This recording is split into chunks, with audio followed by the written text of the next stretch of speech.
immediate support, call, text, or chat 988. Brought to you by Nebraska DHHS in partnership with SAMHSA. The captain, Vershawn Jackson. Mike Minner, what's up, bro? When you look at Dylan, you're looking at quarterbacks that kind of come around once every 20 years. And this is a kid I'm looking at, I don't know how old he is, 17, 18 years old. And he is already directing things that 17, 18-year-old kids should not even know.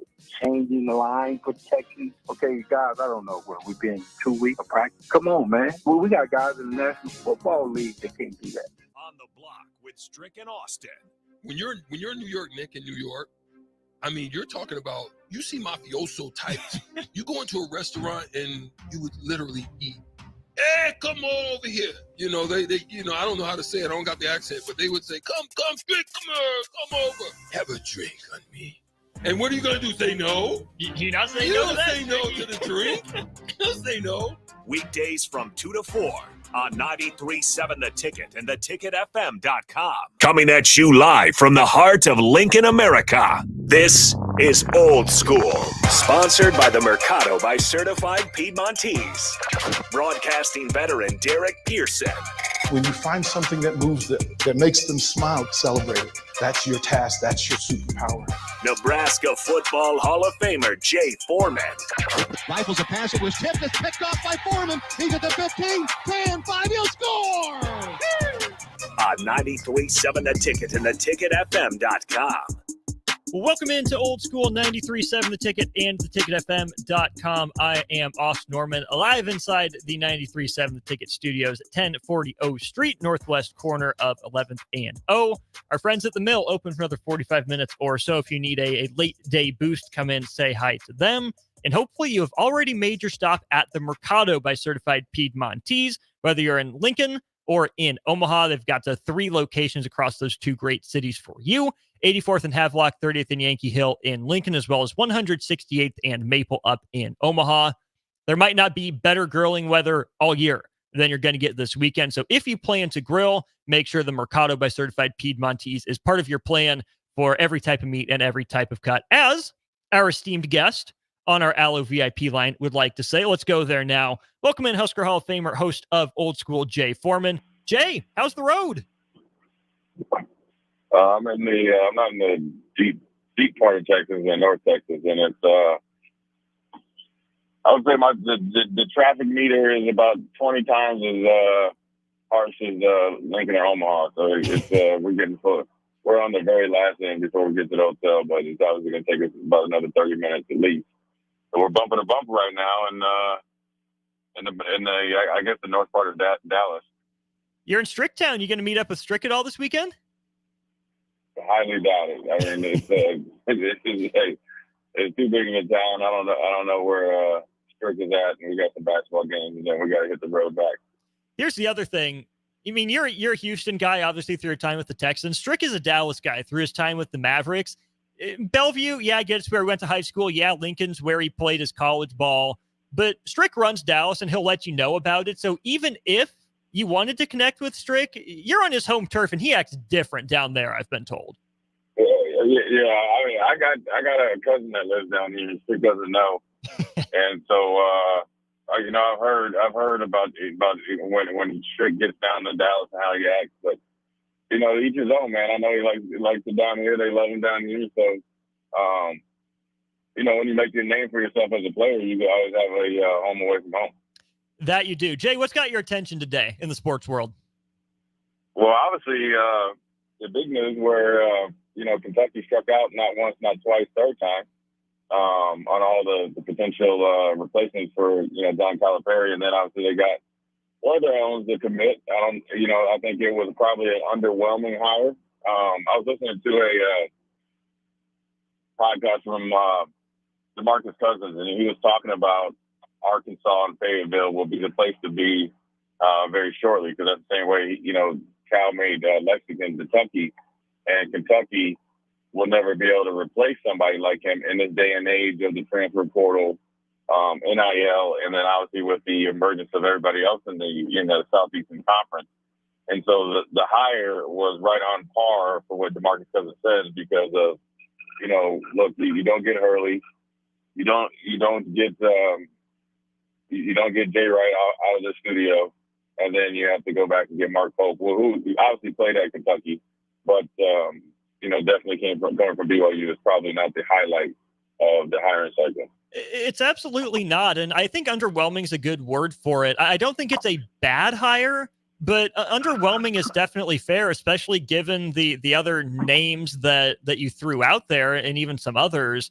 But I'm of two minds of this. On the one hand, Jay, I think Kentucky and Mitch Barnhart, specifically the athletic director, maybe didn't flex all the muscle it could have in this search, not aggressively pursuing Billy Donovan at all. Not reaching out to even like Rick Pitino for a meetup. Obviously, they contacted Scott Drew and Dan Hurley, but to some degree, I think Kentucky moved a little too fast. The flip side of that is this is a new age of college athletics that we're still learning. And with the transfer portal open and how important it is to be active in that market, I can understand Kentucky not wanting to wait too long just to maybe get Billy Donovan. This way, they at least have a coach in place who might not be the top option, but is at least a good option. Did Kentucky move too fast? Were they too impatient, or do you think they felt like they had to move just because of this day and age?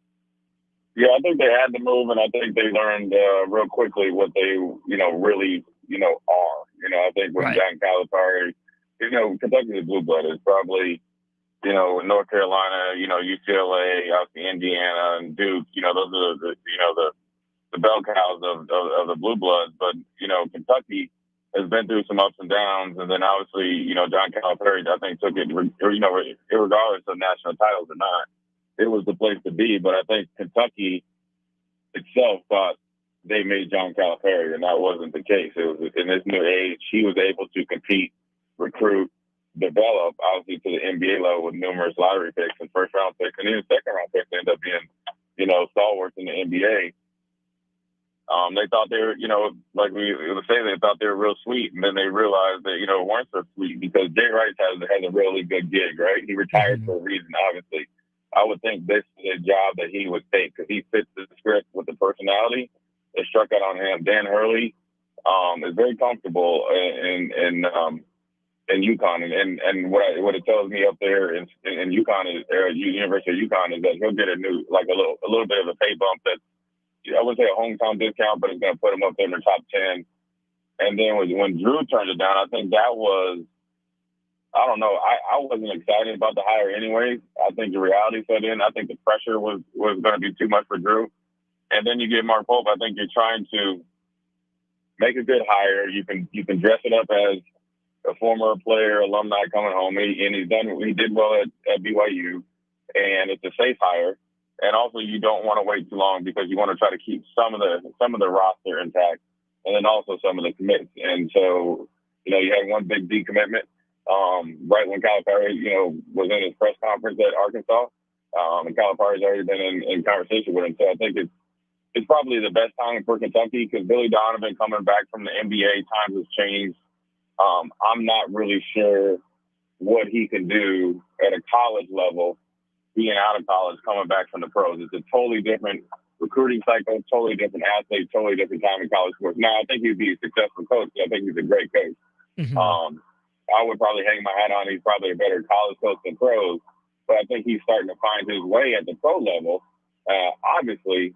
So really, it's probably not as appealing as it would be, say, a couple of years ago. So I think time has passed, as far as Kentucky do that. And then the Rick Pitino thing, I think there's a little bit of stars there, for him leaving to go to Celtics. So, ultimately, they went with both. And you know what? He might exceed expectations. He knows what it takes. And, he has a great mentor in Rick Pitino that could teach him the way and maybe to, navigate through the, the wine and cheese part of the University of Kentucky alumnus.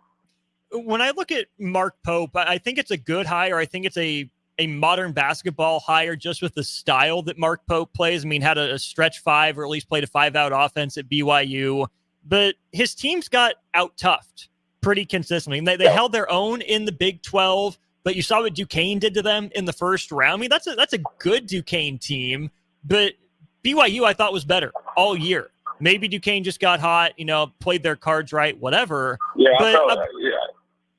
I'll just throw this out there too. Mark Pope didn't necessarily elevate Utah Valley after Mark Madsen left. He didn't necessarily elevate BYU after Dave Rose left. He hasn't won an NCAA tournament game, and those programs maybe maintained their success, but Mark Pope didn't take the next step at these schools. So taking a chance on him, assuming that he's going to elevate Kentucky, seems like a stretch just based off his resume. Yeah, I think like I said, it's more. I mean, look, we've been thinking about it a couple of times, ourselves in Nebraska. He was probably higher in the football program where you can kind of you can spruce up the resume as much as you want to kind of convince yourself that it's going to work out. So only time will tell. But you're completely right. Look, BYU against Duquesne, they just got out tough. They got out. In a lot of ways, they got out coached because you got to think. LeBron James' old high school coach, took him to the woodshed as far as clock management, timely inbound plays, sideline, inbound plays, and then obviously their pace of play really wore down BYU in the tournament. And that's just a quick snapshot. But overall, I think he was steady at BYU.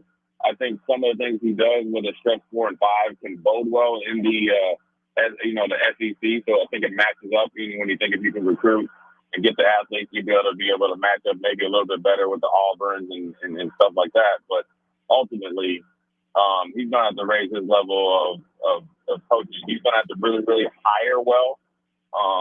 Obviously, to recruit where he's at, because recruiting to BYU and recruiting to Kentucky is totally two different, sides of the world of recruiting. And so he's going to have a little bit of a personality change and staff change in order to be successful.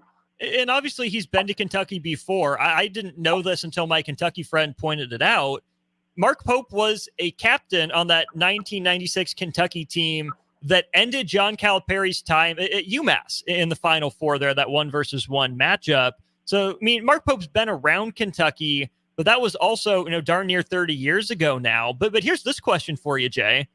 Who's the best men's basketball coach in the SEC right now? Is it between Pearl and Oates? Is Rick Barnes in that conversation? Because clearly it's not Kentucky's head coach anymore.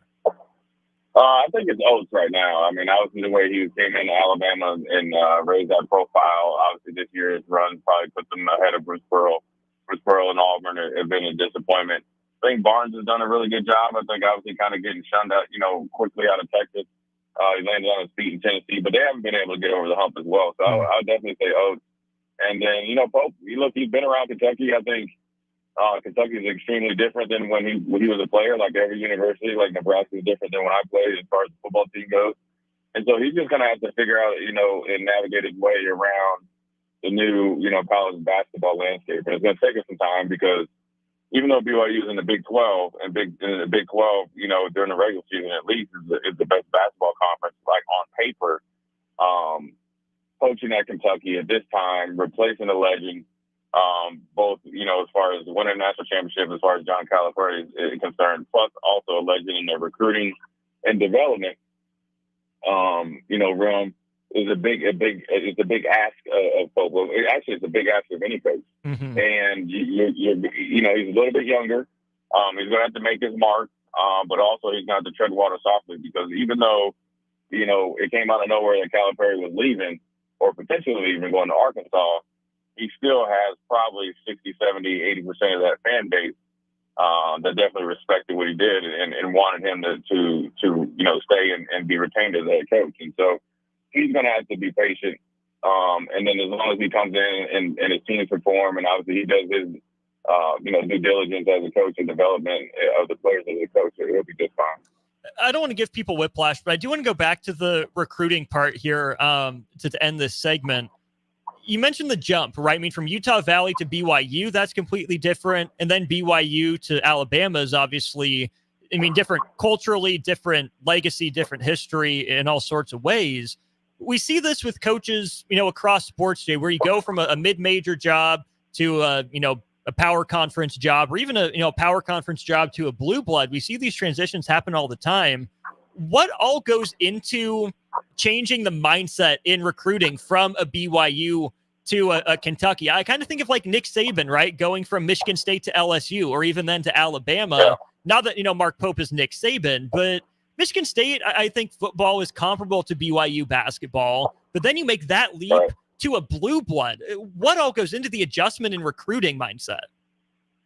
Well, first of all, you gotta change your idea of what a player, your type of basketball player, the type, what type of player you want or need based on whatever offensive sets and schemes you're trying to be to implement. Now, so you got to be clear and very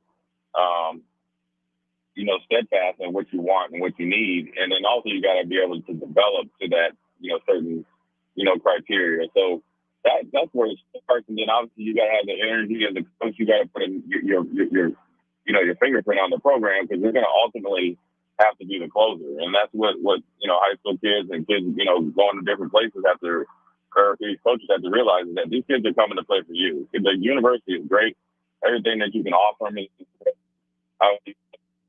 or a lot of it, a lot more than, Utah Valley and BYU. But ultimately, Coach Pope is going to be, he's going to make Kentucky, great, or make Kentucky back into the coaching search in, next 4 or 5 years. So, and then the biggest thing is, even with this budget, right, he's going to have a probably, 6x, time of, money for his recruiting budget and, NIL and all this other stuff.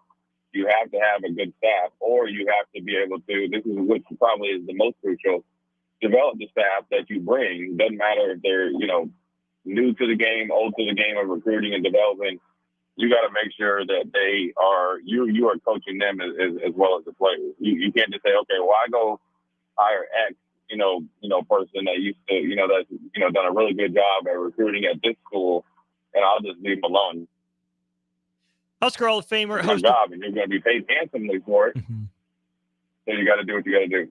Sorry, Jay, lost you for a sec there. Thought you were done. That's on me. But it's Jay Foreman on the phone. Austin Norman here in the 93.7 Ticket Studios. Let's take a break. Come back with more Old School here in just a minute. You're listening to Old School with DP and J. Download the mobile app and listen wherever you are on 93.7 The Ticket and theticketfm.com. Buckle up and hang on. This is going to be a good one. The fans of Kansas Speedway know how to have a good time. One that celebrates fantastic finishes and family-friendly facilities. Trading paint. We got feuding and tailgating tradition. Burnouts, beer, and barbecue. Oh, it'll for sure be a good time, and you are all invited. NASCAR weekend at Kansas Speedway, May 4th and 5th. Get your tickets now at kansasspeedway.com. Hi, this is State Senator Carolyn Bozin. As a state senator, wife, and mom, I believe Lincoln is a great place to work and raise a family. My husband Reggie and I are local family business owners and actively involved in our community. Last year, I voted for the largest property tax relief package in Nebraska history. Property tax relief is important to every family, and I will continue to deliver more property tax relief to working families. This is Carolyn Bozin, and I am asking for your vote on May 14th. Paid for by Bozin for Legislature. A team succeeds when they work together. Banking's no different. At UBT, we're in your corner for every financial move you want to make. Your money's backed by a roster of experts who put in the work to know you and your community. So whether you're opening a savings account, buying a home, or planning your future, you always know who to turn to. Working together toward your financial goals. That's a win in our playbook. Union Bank and Trust. Equal housing lender, member FDIC. Ironhide Construction is hiring. They're looking for hardworking, self-motivated individuals who are team players. Ironhide Construction has openings for an experienced project manager, estimator, apprentice, skilled laborer, and erector or installer. They will train the right people and make sure you understand the position and requirements. At Ironhide Construction, it's own it, be honest, and do it right. Apply today and learn more about their other benefits at ironhideconstruction.com, where they're committed to you every step of the way. Not many businesses can say they've made it 60 years, but Madsen's Bowling and Billiards can. With 12 bowling lanes and the biggest pool room in Nebraska, where else would you go to enjoy an afternoon or evening? There's a great daily specials like $2 Tuesdays, games of bowling, shoe rentals, draft beers, and tacos, all just $2 each. Have a delicious burger at EJ's Lounge before or after your bowling or pool session, and you'll leave satisfied. Madsen's Bowling and Billiards at 47th and Dudley. You don't think about your roof very often, but you should never take it for granted. Roofing Service Company takes every measure to provide you with the highest quality roofing solution. Whether it's a new roof installation, roof repair, or a re-roofing project, their overall goal is to provide you with a pleasant experience and a long-lasting roof. If you have a need for siding or gutters, they're your place too. Visit roofingservicecompany.com for more info today.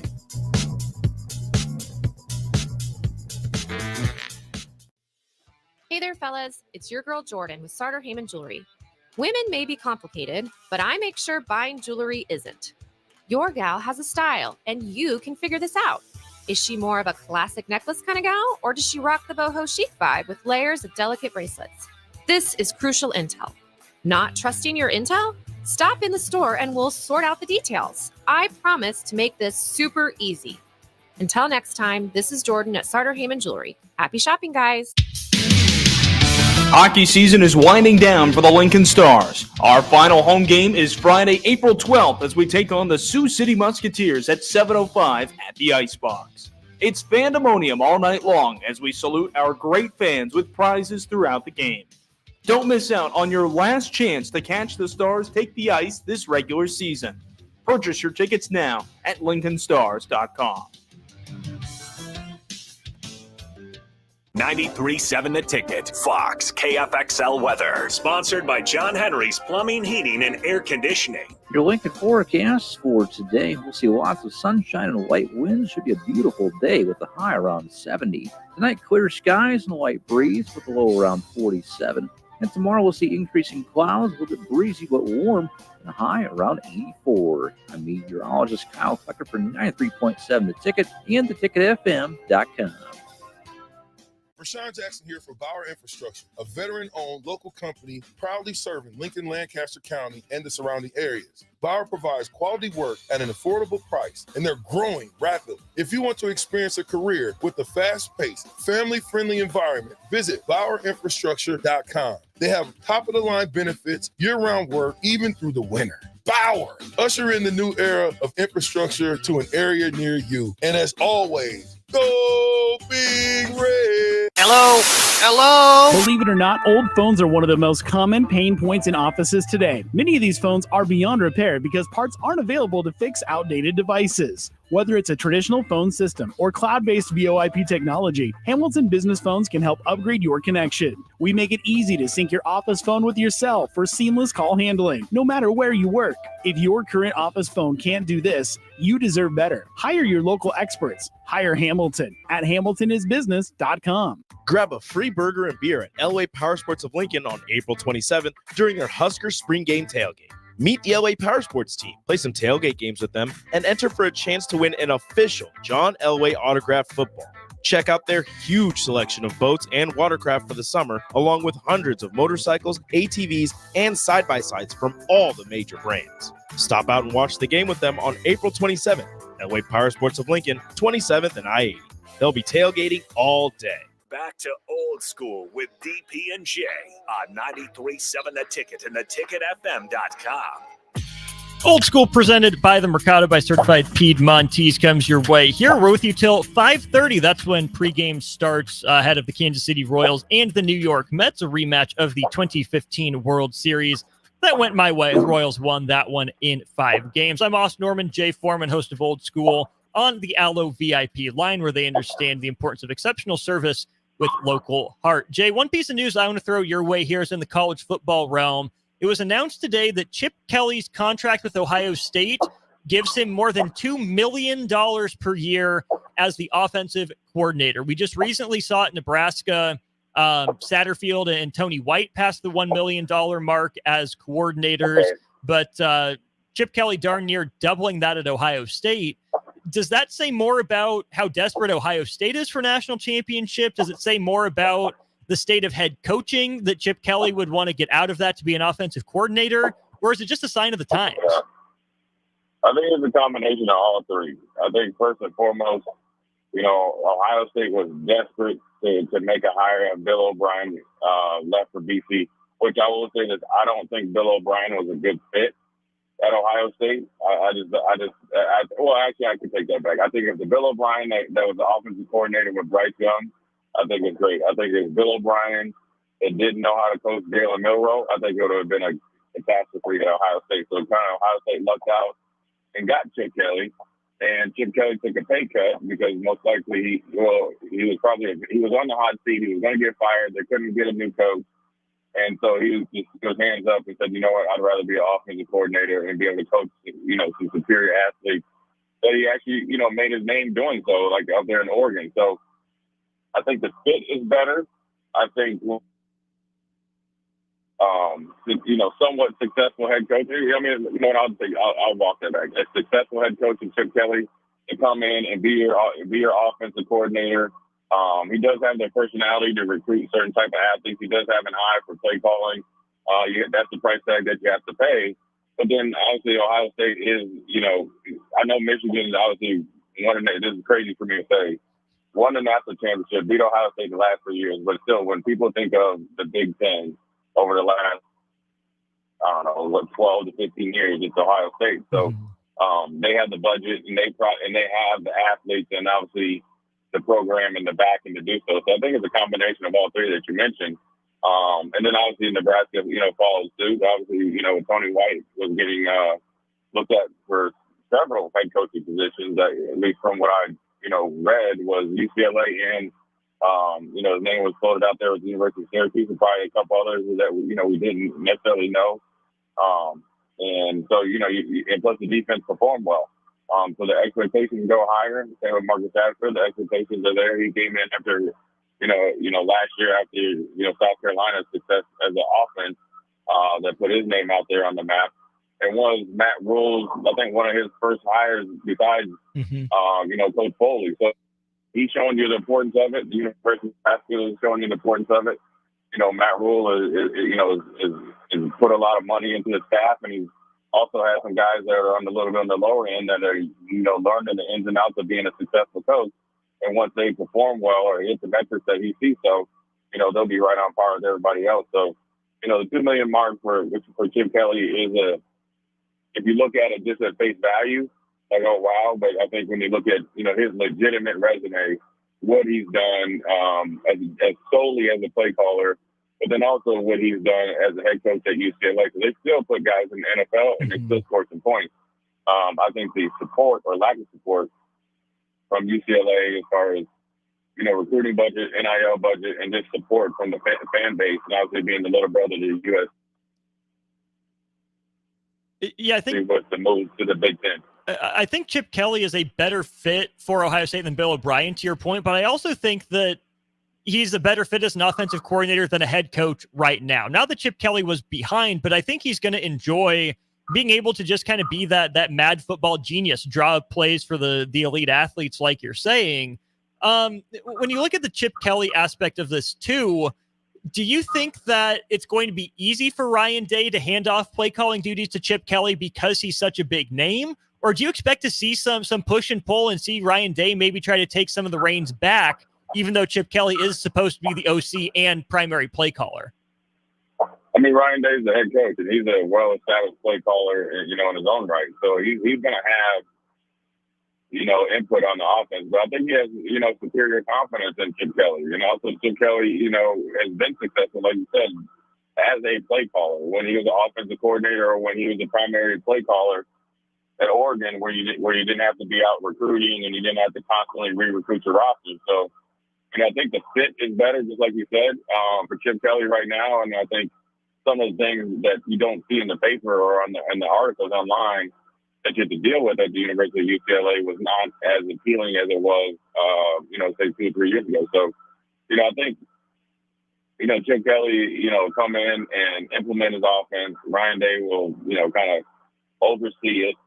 Won't overstep his bounds. That's probably one of the things he wanted to do is kind of hand off the reins and let him be a more of a CEO type. But he'll definitely keep a keen eye on that offense. But I think he fell into a little bit of a gold mine there, where Chip Kelly fell right into his lap. Now you had to pay for it, but ultimately, I think the Chip Kelly to Ohio State as solely as the offensive coordinator might sooner than later be the talk of college football. Just because I think with those type of athletes and him just being able to look for matchups and play calling and getting the rhythm, I think he'll do pretty well. Oh, I think you're totally right there, but you said something interesting there. Chip Kelly just fell into their laps. I do think that moving from UCLA to Ohio State was a bit of career preservation, right? I mean, Chip Kelly would always be able to find a job just based on his pedigree, but there was a lot of that chatter at the end of the year, even with 2 weeks to go, that UCLA was, trying to find money for the buyout or was going to fire him and whatnot, and then they win their last couple games. But do you think hiring Chip Kelly was something Ryan Day wanted to do, given their past connection? Or do you think this was a Gene Smith, Ross Bjork kind of nudge to say, hey, Ryan, we like you as head coach. The fan base is getting a little restless. What can we do to show them that you're still invested? I think it was a little bit of, I keep saying a little bit of both, but I do think the fan base of Ohio State was getting a little bit of restless. I think it was unjust. I mean, he had done well, or he was part of staff had done well against Michigan, and Michigan, kind of have been working towards this, and obviously had some help with, their so-called analysts, to beat Ohio State. But that doesn't, sit well with that fan base. But then also I think, Ryan Day was on the hot seat out of nowhere, and there was talk of him potentially moving on to the NFL. So I think the agreement coming back, and I bet just about for the next 2 seasons, as Ryan Day to improve maybe as a day in and day out. People on the staff that every minute is maximized. Now he gets to, step away from the offense. I think that was part of the plan too. And I think with Chip Kelly, you're right. It was career preservation, but then also I think it was a great match that he gets to go to Ohio State and call plays with that type of roster. So it worked out for him. And he did fall into the lap of Ohio State because of Bill O'Brien, being there for 2 weeks, was applying for the BC job. But then also what people don't understand, Chip Kelly, even though he spent a lot of time out on the West Coast, obviously Oregon, and obviously UCLA, then obviously he coached for 49ers, but he's from the East Coast. Mm-hmm. He's up there in Connecticut, and that's the same thing with Ryan Day. So they know each other. They know how they think, and they know how they're built. So I think the partnership or the collaborative effort will be, at least on paper, unless something, just the stars don't align. I think it's going to be a pretty good year offensively for Ohio State. And then I think the defense is took enough steps and have enough guys coming back that the complete team that people have been, maybe assumed was going to be last year might be this year. Yeah, I think Chip Kelly and Ryan Day crossed paths up at New Hampshire, and obviously Kelly, coached the Eagles for a while as well. You mentioned the star-studded roster. Looking at the coaching staff, I mean, you have Brian Hartline, who might be the best recruiter in America right now with what he's done at the wide receiver position. Chip Kelly is OC. I really liked the hire of Jim Knowles away from Oklahoma State a couple of years ago. I think he's really starting to get stuff figured out personnel and scheme-wise. But let's talk about that offensive talent. You look at Will Howard versus Devin Brown, still not settled at quarterback. You get Quinshon Judkins from your boy Lane down at Ole Miss to transfer in. And then the addition of Jeremiah Smith to the wide receiver room. I couldn't tell you what they have on the offensive line, but just those few guys at the skill positions, that is the Ohio State I think of back when they were, winning that championship and making the college football playoff under Urban. Yeah, Ohio State, they're going back to a little bit of Urban Meyer, where you had Will Howard, and Devin Brown, right? Both of them can pass, and both of them can run. Obviously, one can run a little bit better, and then one can pass a little bit better, than the other. So really, they have two starting quarterbacks that are both going to play, and then also provide stress to the defensive coordinator position. Jeremiah Smith is just an NFL first-round pick waiting to happen, along with the plethora of other receivers that they had last year. And then you got Henderson, and then the Ole Miss transfer. You got the 1-2 punch that obviously that always made Ohio State a ground and pound machine when Urban Meyer was there. And the offensive line will be better this year because they were extremely young last year, but performed better down the stretch and even actually played well when you look at from play one to the last play against Michigan, who had one of the better defensive lines, and not only in the Big Ten, but in the nation. They held up pretty well. And the defense under Jim Knowles, the big jump that they made was schematic-wise, also physicality-wise, where he knew that he couldn't scheme up things to beat teams. he had to just line up and play big boy football. They did more of that last year. They're bringing everybody, not everybody back, but majority of their playmakers back. And so you expect that defense to be even better. And the big reason why the defense should be better is because the offense will be more consistent. And when you have an offense that's more consistent, you can start coaching and play even more complementary football. And that's how you win championships. You got to build. You got to have a defense that can bail out your offense, and vice versa. And then also you have to have an offense or a defense that puts either one of those groups in an advantageous position to blow games wide open and put enough pressure on teams that they eventually break. So I think look, Ohio State has done a good job in this offseason, and it's probably one of the best turnarounds for a blue blood university. You had a head coach that only lost like 4 games, I think, in his whole tenure since being a head coach. Maybe I think it was 6 because he lost to like Clemson a couple times, but 6 games in however many years on the hot seat. Dealing a lot of pressure. He almost was gone. Lost McCord.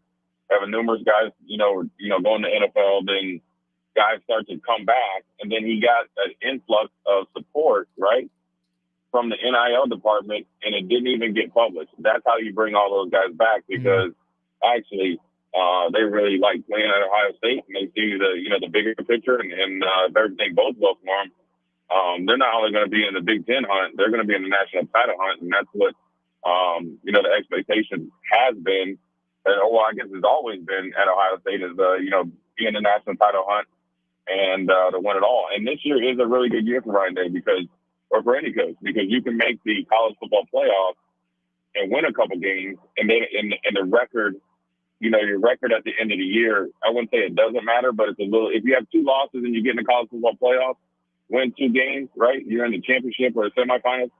The fan base don't care about the 2 losses. They'll definitely care less. Jay Foreman on the line. I'm Moss Norman in studio. Throughout break, Jay, here's the question. Who's the better fit at their institution right now? Is it Will Howard for Ohio State or Dylan Gabriel at Oregon, Chip Kelly's school? We'll dive into that question to wrap up hour 1 of Old School next. Watch Old School live on Facebook, YouTube, or Twitch. Old School with DP and J on 93.7 The Ticket and theticketfm.com. Load up on meat and more this spring at the Mercado by Certified Piedmontese at 84th and Havelock. This week's special through April 16th is buy one, get one free on 8-ounce flat iron steaks, limit 4 per visit. Also, $2.50 off with any purchase of bread and burrata. And don't forget about lunch on Fired Up Friday from 11 a.m. to 2 p.m. Locations at 84th and Havelock and 30th and Yankee Hill in Lincoln, or 168th and Maple in Omaha. Get to the Mercado today for the best meat in town. Nebco is hiring CDL drivers for Ready Mixed Concrete, Husker Concrete, and Beatrice Concrete. Nebco offers great pay, medical and retirement benefits, paid time off, and they pay for CDL training. Apply today and start your new career with a $2,500 hiring bonus. From Nebco's beginning in 1908, it's the employees that have formed the company's solid foundation. Start your career today. Visit nebcoinc.com. That's NEBCOINC.com. A team succeeds when they work together. Banking's no different. At UBT, we're in your corner for every financial move you want to make. Your money's backed by a roster of experts who put in the work to know you and your community. So whether you're opening a savings account, buying a home, or planning your future, you always know who to turn to. Working together toward your financial goals. That's a win in our playbook. Union Bank and Trust. Equal housing lender, member FDIC. Hey there, fellas. It's your girl Jordan with Sartor Heyman Jewelry. Women may be complicated, but I make sure buying jewelry isn't. Your gal has a style, and you can figure this out. Is she more of a classic necklace kind of gal, or does she rock the boho chic vibe with layers of delicate bracelets? This is crucial intel. Not trusting your intel? Stop in the store and we'll sort out the details. I promise to make this super easy. Until next time, this is Jordan at Sartor Heyman Jewelry. Happy shopping, guys. Tune in every Wednesday night from 9 to 10 p.m. for the Malone Radio Show on 93.7 The Ticket and theticketfm.com. Don't miss the opportunity to learn about the Malone Community Center's goal to eliminate multi-generational poverty in Lincoln and the surrounding area. It's the Malone Radio Show with Executive Director John Goodwin and Sports Director Mike Hunter every Wednesday night from 9 to 10 p.m. on 93.7 The Ticket and theticketfm.com. Grab a free burger and beer at LA Power Sports of Lincoln on April 27th during their Husker Spring Game tailgate. Meet the LA Power Sports team, play some tailgate games with them, and enter for a chance to win an official John Elway autographed football. Check out their huge selection of boats and watercraft for the summer, along with hundreds of motorcycles, ATVs, and side-by-sides from all the major brands. Stop out and watch the game with them on April 27th, LA Power Sports of Lincoln, 27th and I-80. They'll be tailgating all day. Are you looking to get into the electrical construction industry or wanting a new scene? The electrical workers of Local Union 265 are now hiring licensed journeymen and apprentices and are offering great pay and benefits. Call Mike at 402-875-1034 to apply. Start your electrical career today. At Doane University, we build leaders, and that means your success and achievements come first. At Doane University, your future is uniquely yours, and our world-class liberal arts education is just the beginning.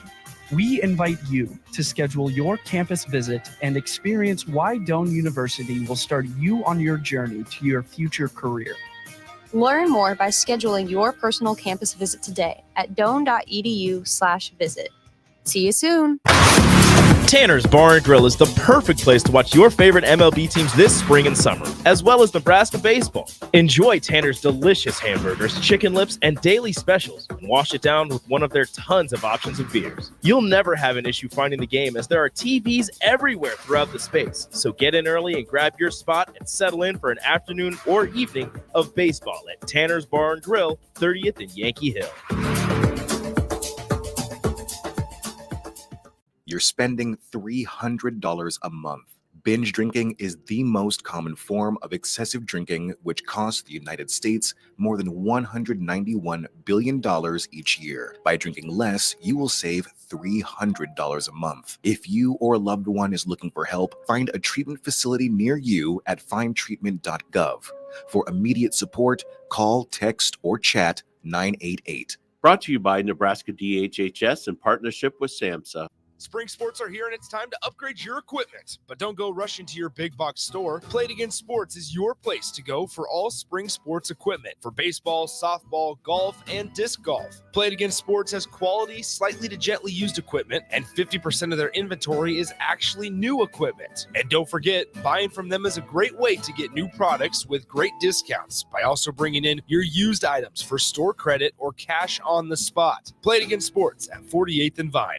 Early break with Sip and Jake. I called. You didn't return the call. Called a couple times yesterday. No, nothing. But I did crickets. Hold it. I called first, and then I got this. I don't know where Sip was. If you're in the bathroom, I get the. He goes. He goes. Hey, hang tight. I'm writing right now. And I don't know. I'm like, why are you whispering to me?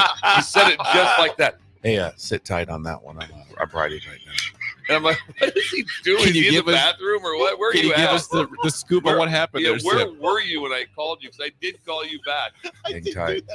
Hang tight. I'm writing right now. Early break with Sip and Jake from 6 to 8 every weekday morning on 93.7 The Ticket. Back to old school with DP and J on 93.7 The Ticket and theticketfm.com.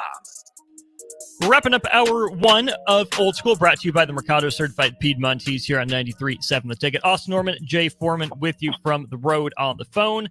All right, Jay, better fit, Dylan Gabriel at Oregon or Will Howard at Ohio State?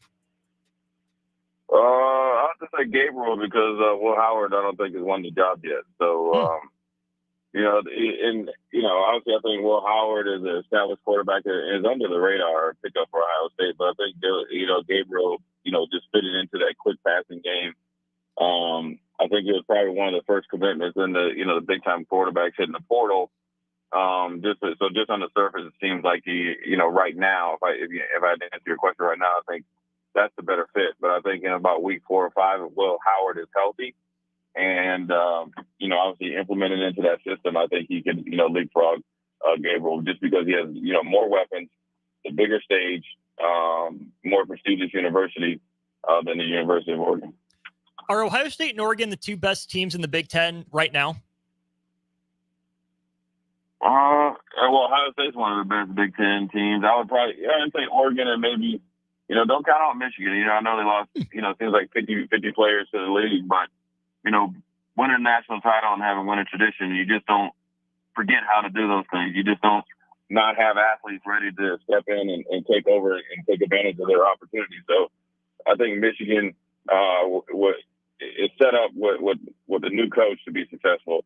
I'm not a big believer in Penn State. I'm not a believer in USC. And then I think everybody else is kind of just you throw them up and see who can fight themselves out of a wet paper bag. I'm glad you brought up Penn State because I was going to ask if they were in that conversation. Why don't you believe?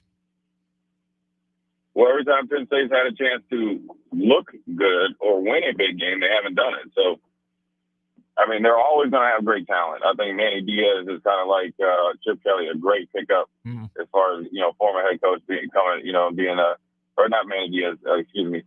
Manny Diaz left and went to Duke. Mm-hmm. But Tom to Allen. replenish, and Tom Allen, excuse me, and he's one of my favorite coaches. To be, former head coach to be defense coordinator, I think it's a great pickup. I think the personality fits. I'm not sure what Penn State's trying to do on offense yet.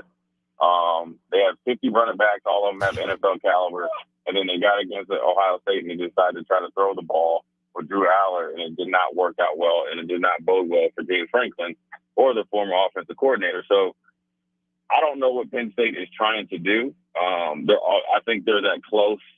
They're the top of that second unit, but I don't know if they can leapfrog into the top two or three, even leapfrog Michigan just for their inability to compete against the two big dogs. And that's even before Oregon comes in. And this is assuming USC hasn't gotten better. This is assuming that Washington isn't going to continue winning with Jed Fish, who's going to be a surprise, Big Ten head coach, and how successful he is right away. That's just with all those assumptions. I still don't believe Penn State is in the upper echelon, even though they should be, because they year in and year out, they're definitely they're in the recruiting hotbed, but then they've recruited well. I don't think they've performed well enough, and that puts the spotlight on James Franklin. Yeah, two new coordinator hires, Tom Allen from Indiana, like you mentioned, and Andy Kotelnicki, who was the offensive coordinator at Kansas. Drew Aller is not the same kind of quarterback that Jalen Daniels was. So even just that shift in philosophy, like you're saying, even with the talent, trying to go from a dual threat guy like Jalen Daniels to just a pocket style guy like Drew Aller, that's going to take some getting used to for an offensive coordinator. Yeah, I mean, I think they're looking for a little bit more structure and physicality and identity in the run game. That's what Kansas, obviously did really well last year, one of the top rushing teams in the Big 12. And it was kind of like an outlier like Kansas State was a couple years before, where, a physical team against a pass-happy conference, bodes well. So they're going to try to establish the run game and bring in a different identity, different look, blocking scheme, so forth and so on. And then obviously implement a deep passing game. And that's where Penn State was atrocious, where they were just essentially chucking and ducking in games against Ohio State and Michigan, trying to get any type of, positive, outcome of throwing it deep and throwing it, two or three defenders. So it didn't work out last year. We'll see how it does this year. James Franklin, like Ryan Day, had to make some hires and, see if it bodes well. And if it does, then, James Franklin will be definitely in the mix, because Penn State definitely is going to be one of the most talented teams on paper coming back. That'll put a bow on hour one here of Old School, brought to you by the Mercado by Certified Piedmontese. Coach Foreman on the road. Good luck this weekend, Jay. We'll talk to you Monday. Yeah. All right. Appreciate it, man. Thanks. Jay joined us on our VIP line, brought to you by Aloe Fiber, where they understand the importance of exceptional service with local heart. You're stuck with me for the next half an hour before we get to Kansas City Royals pregame. Then we'll have some special guests from Union Bank and Trust on for one-on-one with what would be DP, but one-on-one with AO. I guess we're calling it from 6 to 7. Half an hour of Old School left to go. Come back on the other side. You're listening to Old School with DP and J. Download the mobile app and listen wherever you are on 93.7 The Ticket and theticketfm.com. This is Lincoln's home for sports talk on the FM dial. Also online at theticketfm.com. On the internet. KNTK FM Firth, 93.7 The Ticket. At Fairway Meat Market, you're family, and as part of the family, they want to save you money on your meat and groceries. Now through April 14th, enjoy USDA Choice 8-ounce bacon wrapped sirloins for $3.99 each, USDA Choice Tri-Tip for $9.99 per pound, 1 dozen large eggs for $1.98 when you purchase 2, and 24 packs of Miller Lite or Coors Light for $15.99 with the purchase of 2. That's all at Fairway Meat Market in the Rockledge Square Shopping Center, just south of 84th and Van Dorn. Hi, I'm Senator Bo Ballard. I was born and raised in Lancaster County, learning the value of hard work and grit at a young age. I built my own company, creating jobs right here in our community. I know that families and businesses in our community need lower taxes, lower cost of healthcare, and a great education. That's why, as your senator, I helped pass the largest tax cut and made the most significant investment in education in Nebraska history and worked to reduce the cost of healthcare. I'm Senator Bo Ballard, and I humbly ask for your vote on May 14th. Paid for by Ballard for Nebraska.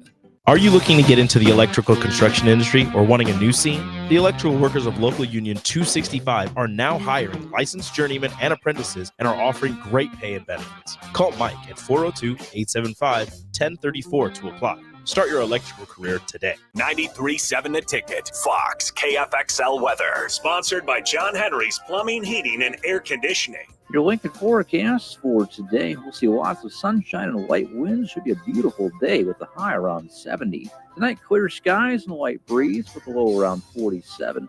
And tomorrow, we'll see increasing clouds, a little bit breezy but warm, and a high around 84. I'm meteorologist Kyle Tucker for 93.7 The Ticket and theticketfm.com.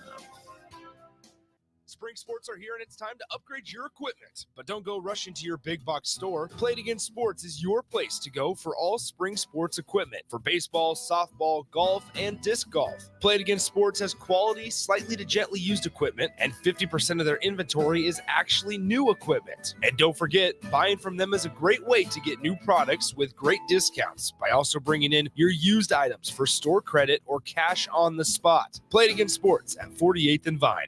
Hi, Sean Callahan here for Koppel Chevrolet GMC, and our annual spring sales event is now underway. We have absolutely huge savings right now at Koppel. New Sierras and new Silverados have a double whammy. Choose from APR starting at 1.9% or discounts over $9,000. Yes, that's right, 1.9% APR or discounts of over $9,000. So please take that short money-saving drive down 144th Street just south of the interstate, or check us out online at koppelcars.com. You'll be glad you did. All deals with approved credit.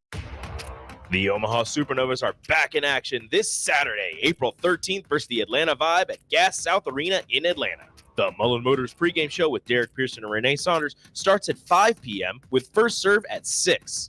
Make sure to tune in to the next Ag Appraisal and Realty postgame show right after the match ends. Catch all the action on your flagship station, 93.7 The Ticket, and statewide on the Supernovas Radio Network. Houses? They're expensive. And once you buy one, you're kind of stuck with it for a while. You need to make sure you get your best house for the best price. You need Ben Bleicher and his team of pros at Professional Realty Group. They'll take the time to figure out what's important for you in your dream home, and they have the expertise to find the hidden issues that could surprise you after the sale. That's professional knowledge, proactive service. We call that Potential. Ben Bleicher and the team at Professional Realty Group of Berkshire Hathaway's home service ambassador. Find more online at prg-ne.com. Start your Sundays off right with Jeff and Nicole Essink on Fitness Fanatics. Jeff and Nicole discuss health and wellness, how to achieve fitness goals, and more through the life of gym owners and gym goers. It's Fitness Fanatics from 9 to 11 a.m. on Sundays on 93.7 The Ticket and theticketfm.com. The captain, Vershawn Jackson. Mike Minner, what's up, bro? When you look at Dylan, you're looking at quarterbacks that kind of come around once every 20 years. And this is a kid I'm looking at, I don't know how old he is, 17, 18 years old. And he is already directing things that 17, 18-year-old kid should not even know. Changing the line protection. Okay, guys, I don't know what we've been 2 weeks of practice. Come on, man. Well, we got guys in the National Football League that can't do that.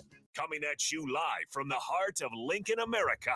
This is Old School, sponsored by the Mercado by Certified Piedmontese. Broadcasting veteran Derek Pearson. When you find something that moves them, that makes them smile, celebrate it. That's your task. That's your superpower. Nebraska Football Hall of Famer Jay Foreman. Rifles a pass. It was tipped. It's picked off by Foreman. He's at the 15, 10, 5. He'll score! On 93.7 The Ticket and theticketfm.com. Welcome into hour number 2. Really just a half hour left of Old School here on 93.7 The Ticket and theticketfm.com. Brought to you by the Mercado by Certified Piedmontese. Every type of meat, every type of cut. Perfect for anything you want to grill this weekend. Weather looks fantastic. Breaks my heart that both Husker baseball and softball are on the road this weekend. It'd be a perfect weekend to get out to Haymarket Park and Bolton Stadium. But alas, double dipping in Piscataway. Husker baseball and Husker softball. So we'll keep you tuned on that and probably give you a recap when we get back here on Monday. I'm Austin Norman. By the way, thanks for tapping in here on Old School, whether you're on 93.7 on the radio dial, if you're on our free app for your phone, on our website, or of course, on our social media streams by Facebook, YouTube, Twitch, and Twitter. Those are sponsored by Sartor Heyman Jewelers, as is our text line, 402-464-5685. If you've got thoughts on anything it is, in these next 20 minutes and change. Regarding college basketball, that's what I want to dive into here in these next few minutes. Let's start with the news closest to home. Let's do that. John Hugley coming on a visit to Nebraska men's basketball. He will be here in a week. If that name sounds familiar to you, it should. John Hugley was a visitor to Nebraska last offseason. He played 3 years at Pittsburgh, really 1 full year and then a couple interrupted years. So as a freshman, he played 7 games, started 1, had a great year in the 21-22 season, played 32 games, started 31 of them, averaged 14 points, 8 rebounds, an assist and a half, and then a combined steal and block and a half per game as a sophomore for Pitt. 2 years ago, 22-23 season, only played in 8 games, started 6 of them before transferring to Oklahoma. He visited Nebraska with Javian McCollum also on that list of guys last year for Nebraska, the Siena transfer, but both McCollum and John Hugley decided to go play for head coach Porter Moser down at Oklahoma, a team that I don't know if they reached the top 10, but I know they got into the top 15 at some points this season before really drastically cooling off in Big 12 play. 24 games played for John Hugley this year, only started 1 of them. Played 17 and a half minutes per game. Shooting percentages were up across the board for him. He shot the highest he ever has in his career on 2s at 60%, and his three-point volume wasn't nearly the same this past season as his previous year at Pitt, but he shot 40% from 3, which is really darn good for a 6'9", 250-pound player. Also shot 76% at the free throw line, which is pretty darn good, again, for a post-oriented player. Top 100 type player by the rating service Consensus Index in his class, the 2020 recruiting class. Good player, has definitely flashed, had more of the bench role for Oklahoma this last year. And I like that Nebraska is at least dipping its toe back into the water with this guy. Offensively talented, pretty good feel for the game. Not the passer that, rink master Derek Walker is, for reference, Husker fans, but isn't, a black hole, isn't just getting it and putting a shot up necessarily, but he's definitely best at finishing plays more so than being a cog in the wheel. Didn't watch a lot of Oklahoma the last half of the year as they cooled off, so I couldn't tell you exactly what it was John Hugley's role is, but again, if you look at him averaging 8 points and 4 rebounds this last year, just kind of a role guy is what those numbers tell me. For an Oklahoma team that could have used some more scoring punch, but Hugley also didn't add a lot on defense, only averaged 0.3 steals per game and 0.2 blocks per game. So not overly active on defense, just kind of picked his spots on offense. The fit on Nebraska's roster has me raising my eyebrows. If John Hugley were to have visited before Andrew Morgan in Nebraska was pursuing John Hugley, okay, that would make sense to me. I don't think you would see a lot of Hugley and Rink Mast on the floor together necessarily, outside of just the perfect matchup for it or situationally. Hugley can stretch the floor, but not necessarily high volume. He's a better finisher at the rim than Rinkmast is, at least by percentages this year. So he's a guy that primarily operates in the pick and roll, that operates down low on the block, maybe at the elbow, and then gets a little bit of a head of steam going to the rim. Whereas Rinkmast, with the right matchup, can go down to the block and facilitate from there. But we saw that Nebraska loved Rinkmast in the high pick and roll or at the top of the key, facilitating from there, maybe dropping down to the elbow at times. So you can talk me into maybe some high-low actions for those guys, a 4-5 pick and roll. But I would be most comfortable with John Hugley on the roster if he and Rinkmast were to essentially alternate minutes. If Rinkmast was going to play, 25 minutes a game and John Hugley was going to play 15. That to me would be the rotation. Maybe probably not 20 and 20. And I think Rinkmast, can consistently stretch up into the 28 to 32 minute range. But that leaves 8 to 12 minutes for a guy like John Hugley, who I think can play more than that and can make more of an impact, is a different body style than Rinkmast, whereas Rink is tall and lean. Hugley's put together more of that fire plug, spark plug sort of body type, bowling ball. So playing those two together on offense, you can talk me into a path for success, but defensively, nah, that's not happening. Rinkmast, not exactly a consistently intimidating presence at the rim. Pretty good positionally. Pretty good one-on-one defense in the post, all things considered. Decent help guy, but didn't send a lot of messages with blocked shots. Neither will John Hugley, not the most athletic guy.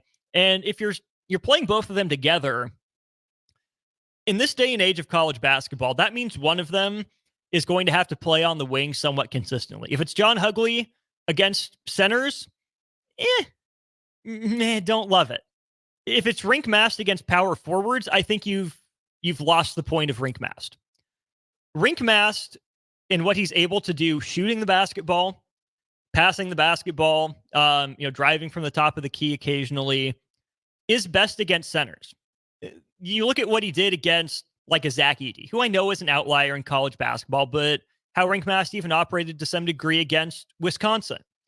Those are more traditional centers. Where you saw Rinkmast struggle was against athletic big men. Khalil Ware, Cliff Amori, Pharrell Payne at times gave Rinkmast fits. And that's okay if that's going to be the case. But if Rinkmast is going to be in those matchups, those are the games where he needs to be hitting from long range. Against a smaller team like Michigan State, who went with Malik Hall, he was like 6'7", 6'8", at the 5 for a long stretch of time. That's where Rinkmast went to work in the post. But if you're going to move Rinkmast to the 4, you open yourself up to a more athletic guy at that position, taking him off the bounce. Rink can move his feet pretty well for a center. Rinkmast isn't quick enough to be a wing, doesn't have the foot speed, foot quickness. Honestly, I don't think the hips are good enough to sink into a stance defensively against guys who are more comfortable with the ball in their hands. So to me, getting John Hugley would really take away and detract from Rinkmast. Now, I know there are plenty of people out here who have issues with Rinkmast. So he disappeared in some games. He was a no-show. He was a 0. I think Rinkmast would tell you he wants to get more consistent. But I think what Rinkmast is able to do at his height with his passing ability and shooting ability, again, at the 5 position, not the 4, is potentially a bigger differentiator and difference maker for Nebraska if he adds a level of consistency to his game than a John Hugley. Bryce, so why the excitement for this guy? Sounds like a very meh player. I can't put my finger exactly on why it was John Hugley's minutes went down so much in Oklahoma, really from where they were as a sophomore at Pitt. He's a good player. Again, rating service consensus index top 100 guy, was a big focal point of really the resurgence of Pitt a couple years ago under Jeff Capel. He's a good player, right? Now, I don't want to knock John Hugley in his game. He can take over. He can be the man for a program. I think it's in him. But you see the inconsistency and you wonder if it's role. You wonder if it's mindset, mentality. I don't want to question a young man's maturity, but did he not see eye to eye with the coach? Made a quick decision based off of money. Come to find out the basketball fit wasn't the best. All of that's certainly in play. The hesitancy for me is the fit at Nebraska specifically. I have more issues with him at Nebraska than I do him as a player. How about that, Bryce? Is that fair to say?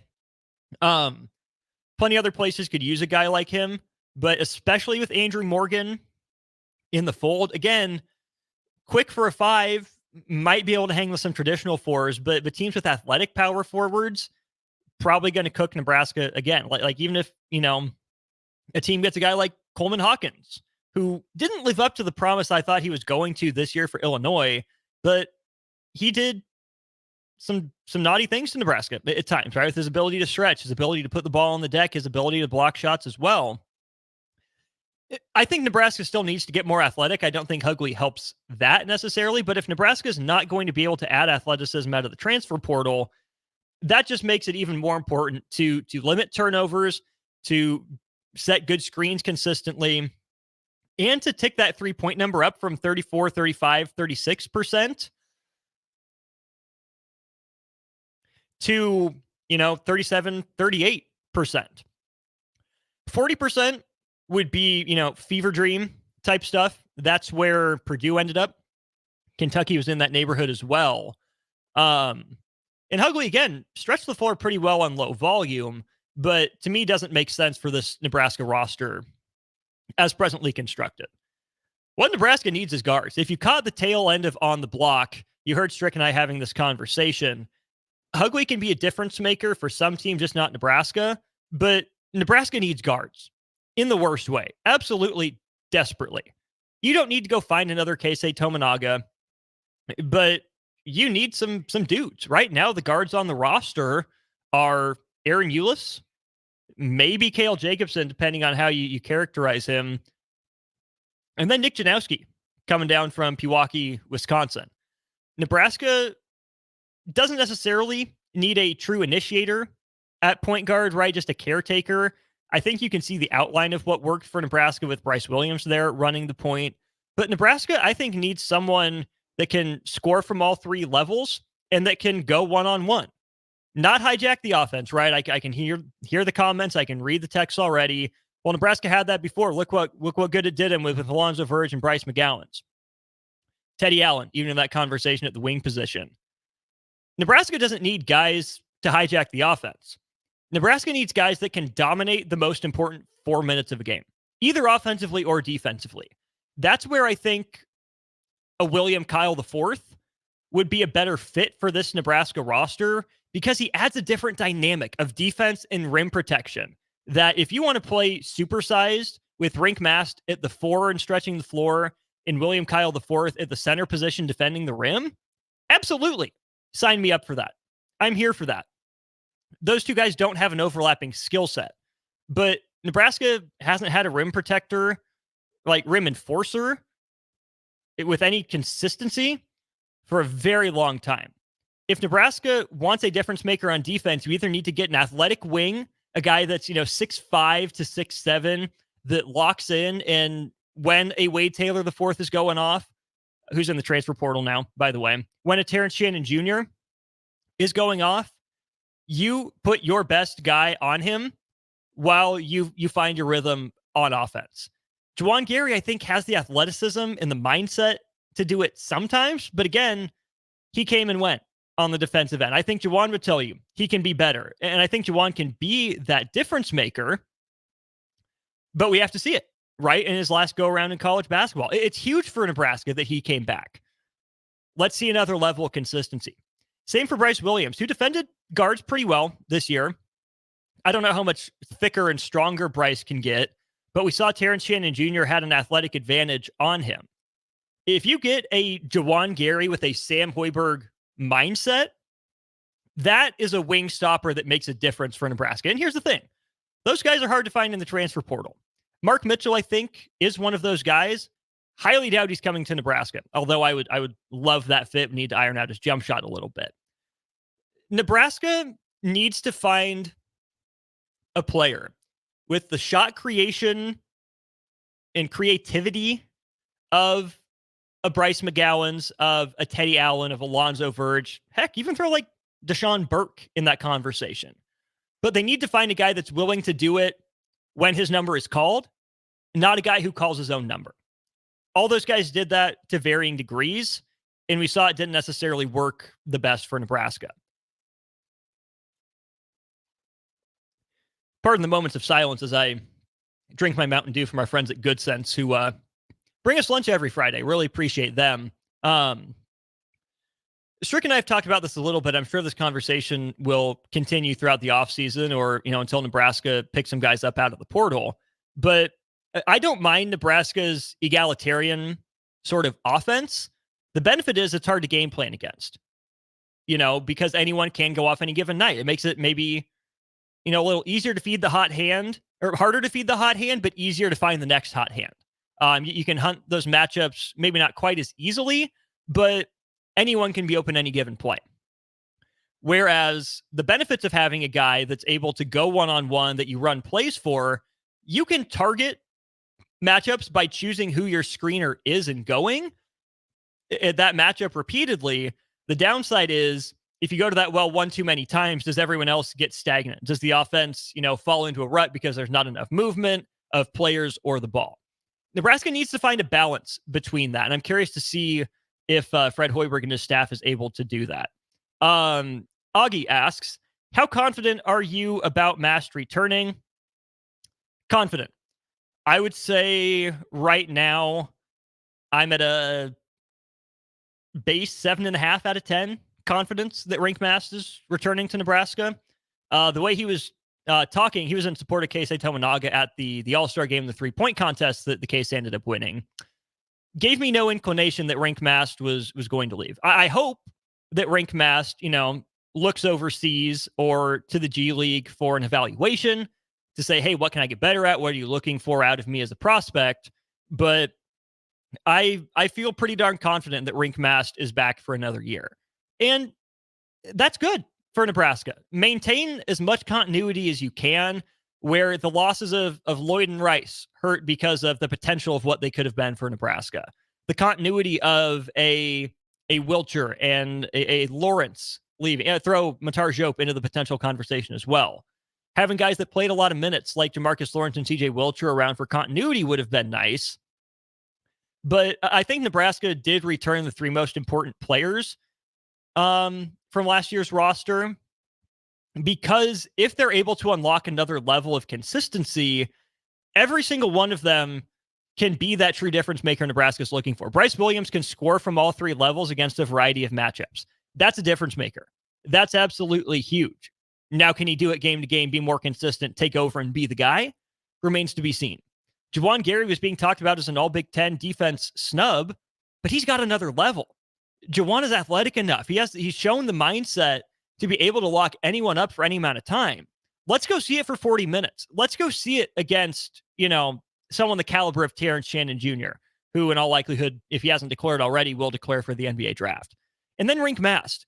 What he's able to do at his height, his size, with his passing ability and shooting, that's different than a lot of Big Ten bigs. It's different than a lot of bigs nationally. But Rink Mast has to do it on a game-to-game basis, almost regardless of matchup. He has more skills than the average big man. He has to be able to utilize skills differently based on the matchups he's in. I think all guys can do it. Just remains to be seen whether or not they will do it. A couple other basketball notes. Of course, if you missed it, Kentucky hires alumni Mark Pope to be their head coach. Funny stat, he's actually the oldest head coach that Kentucky has ever hired. He's a year and change older than John Calipari was when Kentucky hired him away from Memphis. I'm sure there'll be more conversations. We see who BYU hires and the route that Mark Pope goes in building his roster. Ali Khalifa from BYU is in the transfer portal. Would not shock me if that stretch-ish perimeter-based five follows Mark Pope to Lexington. And then Dallin Hall, 6'4" point guard, kind of Sam Griesel-ish, maybe better three-point shooter. Also in the transfer portal from BYU. Again, I would assume that's a Kentucky lean for him. But that's a guy I wouldn't mind Nebraska kicking the tires on as a lead guard initiator. Again, kind of a role player, but maybe a shorter kind of Sam Griesel is what I would view Dallin Hall as. The other news of the day, Donovan Clingan officially declares for the NBA draft. UConn obviously went back-to-back with him as the linchpin of that defense. And I don't know if he's a better player than Zach Edey or not, but I think Donovan Clingan is going to have an easier transition to the NBA because of his role at UConn. Played a lot of drop coverage, defended the rim, didn't do much outside of the occasional post up and finishing a lob. So no, his numbers weren't as good as Zach Edey's, but I think he was used much more similarly in college as he will be in the NBA compared to Zach Edey, who is not going to be the focal point of an NBA team. Yeah, he's 7'4", so is Victor Wembanyama. Those two are absolutely not the same player. So I'm looking forward to seeing where Donovan Clingan gets drafted and what his transition to the NBA looks like. That'll do it for Old School. Don't go anywhere. We got the Kansas City Royals coming up next. Kansas City Royals, best run differential in baseball, baby. They're back. They're here. They're wonderful. They're glorious.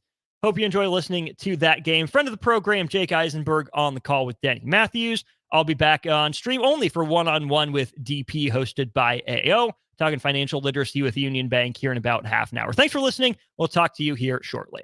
Watch Old School live on Facebook, YouTube, or Twitch. Old School with DP and J.